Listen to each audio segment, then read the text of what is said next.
તો દોસ્તો એકવાર ફરીથી સ્વાગત છે આપ સૌની પોતાની YouTube ચેનલ ખેડૂત ઓનલાઈન પોઈન્ટમાં। દોસ્તો આજની વિડીયોની અંદર ખાસ માહિતી હું તમને જણાવું છું કે ભાઈ ખેડૂત ખરાઈનો દાખલો છે તે કઢાવવો ફરજિયાત છે કે નહીં, તેના જ વિશેની આજના આ વિડીયોમાં વાત કરવાના છીએ દોસ્તો। ઘણા બધા તમને ખબર હશે દોસ્તો, ગુજરાતની અંદર બહુ ઝાઝા વેચાણ દસ્તાવેજ થાય છે। હવે તેવાની અંદર ઘણા ખેડૂતો છે તે પોતાના ગામની અંદર અથવા તો ગામની બહાર કોઈ અન્ય તાલુકાની અંદર પણ ખેતીની જમીનો છે તે ખરીદતા હોય છે। એવામાં જે દસ્તાવેજ કરનાર છે તે વ્યક્તિઓ દ્વારા અથવા તો ત્યાંની લાગુ મામલેદાર કચેરી છે ત્યાંથી ખેડૂત ખરાઈની માંગણી કરવામાં આવતી હોય છે। હવે દોસ્તો કાયદો બદલાઈ ગયો છે, તો હવેના નિયમ મુજબ હું તમને સાચી માહિતી અને સચોટ માહિતી જણાવવાનું છું। આ વિડીયોને દોસ્તો તમે ખાસ જોઈ લેજો, જેના લીધે તમારે જે ખર્ચો કરવાનો નજરિયો છે ને તે જ આખો બદલાઈ જશે। તો દોસ્તો વિડીયોમાં આગળ વધીએ તેના પહેલા હું આપને જણાવી દઉં કે જો આપ સૌ અમારી ચેનલ ખેડૂત ઓનલાઈન પોઈન્ટ પર નવા છો તો ફટાફટ અમારી ચેનલને સબસ્ક્રાઇબ કરી લો, જેના લીધે આવી જ રેવન્યુને લગતી માહિતી આપ સૌને આ ચેનલના માધ્યમથી મળતી રહે। તો ચાલો દોસ્તો આજના વિડીયોને શરૂ કરીએ। હવે દોસ્તો તમને જણાવી દઈએ કે ગુજરાતની અંદર તમને તો ખબર જ હશે કે કેટલા બધા દસ્તાવેજ થતા હોય છે।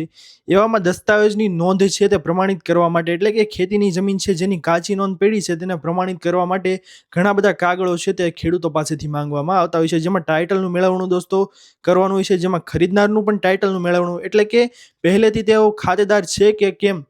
કોઈ ખોટા ખેડૂત ખાતેદાર છે તે જમીન ખરીદતા નથી ને, પ્લસ જમીન છે તેની જે કાંઈ પણ ટાઇટલની નોંધો છે તે ચકાસણી કરવામાં આવી છે અને તેમાં ચેક કરવામાં આવે છે કે જમીનમાં કોઈ ટાઇટલમાં વાંધો છે કે કેમ।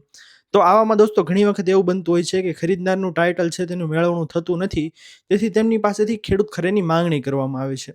હવે દોસ્તો તેવું પહેલાના સમય સુધી ચાલતું હતું અને અત્યારે પણ ઘણી બધી જગ્યાએ ચાલે છે, પણ અત્યારે ખેડૂત ખરાઈનો ખર્ચો કરવામાં દોસ્તો તમને તો ખબર જ હશે કે ફીણ વળી રહેશે અને પ્રાંતમાંથી કઢાવવા માટે કે કલેક્ટર કચેરીમાંથી કઢાવવા માટે તમારે ખૂબ જ મોટો ખર્ચો થાય છે।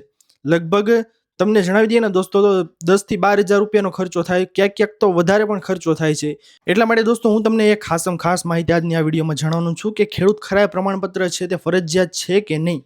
હવે દોસ્તો તમને એ જણાવી દઈએ કે તમને ખ્યાલ જ હશે કે હાલ ટૂંક સમય પહેલા ભૂપેન્દ્રભાઈ પટેલની સરકારે એક નવો કાયદો છે તે બહાર પાડ્યો હતો, જેમાં જણાવવામાં આવ્યું છે કે જે સમયે તમે દસ્તાવેજ કરાવો છો તે સમયથી કે અગાઉના 25 વર્ષ જૂનું ટાઇટલ છે તે મામલતદાર કચેરીથી કે ક્યાંય પણથી કચેરી જે છે તેઓએ ચકાસણી કરવાની રહેશે નહીં, એટલે કે તે ટાઇટલ છે તેને ધ્યાને લેવાનું રહેશે નહીં। જો આજથી તમે દસ્તાવેજ કરાવો છો અને અગાઉના 25 વર્ષ જૂનું ટાઇટલ છે તે યોગ્ય હોય તો નોંધ છે તે પ્રમાણિત કરી દેવામાં આવશે। આપણે અત્યારે 2026માં જીવી રહ્યા છીએ દોસ્તો, એટલે આપણે 2001 થી 2025નું જોઈ લઈએ કે 2001 થી 2025નું ટાઇટલ યોગ્ય હોય ને તો દસ્તાવેજની ચકાસણી જે છે તે યોગ્ય ગણવામાં આવશે અને તેની નોંધ છે તે પ્રમાણિત કરવામાં આવશે, જેવું પરિપત્રની અંદર દોસ્તો જણાવવામાં આવેલું હતું। પરંતુ અમુક જગ્યાએ કેવું થઈ રહ્યું છે દોસ્તો કે પહેલાના ટાઇટલમાં પણ કદાચ ભૂલો હોય ને, એટલે કે પહેલાના વ્યવહારોમાં, તો પણ તેના વ્યવહારો છે તે માન્ય ગણાવતા નથી। તેમ કહે છે કે આ ટાઇટલ યોગ્ય નથી એટલે નોંધ છે તે નામંજૂર કરવામાં આવે છે અને પછી તે જ નોંધ છે દોસ્તો તે પ્રાંત કચેરીમાંથી મંજૂર થઈ જાય છે। આવું અત્યારે ચાલી રહ્યું છે દોસ્તો। એટલા માટે દોસ્તો તમને જણાવીએ કે આના કારણે તેમની પાસેથી ખેડૂતો પાસેથી ખેડૂત ખરાઈ પ્રમાણપત્ર માંગણી કરવામાં આવતું હોય છે અને તેમાં તેમને ઘણો બધો ખર્ચો થતો હોય છે।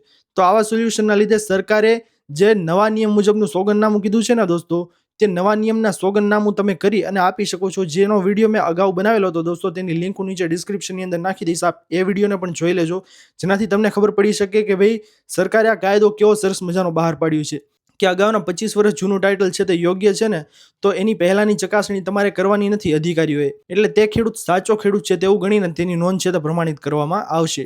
તેથી દોસ્તો હાલના સમયની અંદર તમને એક લીટીની અંદર જવાબ આપી દઉં ને તો ખેડૂત ખરાઈ પ્રમાણપત્ર છે તે કઢાવવું જરૂરી નથી। તમે જો નવા નિયમ મુજબનું સોગંદનામું કરીને પણ આપી દેશો અને તમારું ટાઇટલ યોગ્ય છે, તે ટાઇટલની ચકાસણી કરીને તમે આપી દેશો ને 25 વર્ષ જૂનું, તો પણ તે તમારી નોંધ છે તે પ્રમાણિત થઈ જશે। અને ઘણી બધી જગ્યાએ દોસ્તો આ કાયદાનો અમલ થઈ રહ્યો છે અને ઘણી જગ્યાએ આ કાયદાનો અમલ થઈ રહ્યો નથી, જરા પણ થઈ રહ્યો નથી। તમને જણાવી દઉં દોસ્તો કે તેમની પાસેથી ખેડૂત ખરાઈની માંગણી કરવામાં આવે છે। હવે ભાઈ તમને ખબર જ છે યાર કે ખેડૂત ખરાઈ પ્રમાણપત્રો છે તે હાલમાં સરકારે જે પ્રોસેસને એ બધું કઢાવવાનું તો ચાલુ જ છે ખેડૂત ખરાઈ પ્રમાણપત્ર, અને અમુક કેસમાં ખેડૂત ખરાઈ પ્રમાણપત્ર છે તે સારી રીતે કામ પણ લાગી શકે છે, જેમાં તમને ટાઇટલ મળી રહ્યું હોતું નથી અને ત્યારબાદ ચકાસણી કરીને એકવાર તમે ખેડૂત ખરાઈ પ્રમાણપત્ર કઢાવી લો તો તમારે ચાલી જાય, એમાં કાંઈ વાંધો પણ નથી। હું એમ પણ નથી કહેતો કે તમે ના કઢાવો, ક્યાંક જગ્યાએ તમારે ખેડૂત ખરાઈ પ્રમાણપત્ર છે તે સારી રીતે કામ લાગી શકે છે, પરંતુ ઘણી બધી મોસ્ટ ઓફ જગ્યાએ ખેડૂત ખરાઈ પ્રમાણપત્રની માંગણી કરવી તે તો ખોટું છે, ખોટા ખર્ચા કરાવે છે. એટલા માટે દોસ્તો ખાસ તમને માહિતી જણાવી દઉં કે જો તમારા ટાઇટલ યોગ્ય છે, તમારે ટાઇટલ મેળવણું યોગ્ય થઈ જાય છે, 25 વર્ષ જૂનું ટાઇટલ યોગ્ય છે, તો તમારે ખેડૂત ખરાઈ પ્રમાણપત્ર કઢાવવાની જરૂર નથી. ફક્ત તમે નવા નિયમ મુજબનું સોગંદનામું આપી દેશો ને તો પણ તમારી નોંધ છે તે પ્રમાણિત થઈ જશે. એટલા માટે દોસ્તો મેં આજનો વિડીયો બનાવ્યો હતો કે કાયદાની જાણ તમને હોવી જરૂરી છે.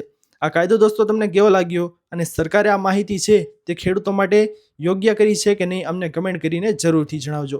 વિડીયો પર નવા આવ્યો હોય તો વિડીયોને લાઇક કરીને ચેનલને સબસ્ક્રાઇબ કરી દો, જેના લીધે આવી જ ખેડૂતોને લગતી મહત્વની અપડેટ્સ તમને આ ચેનલના માધ્યમથી મળતી રહે. મળીએ દોસ્તો હવે પછીના વિડીયોમાં. ત્યાર સુધી જય હિન્દ, વંદે માતરમ.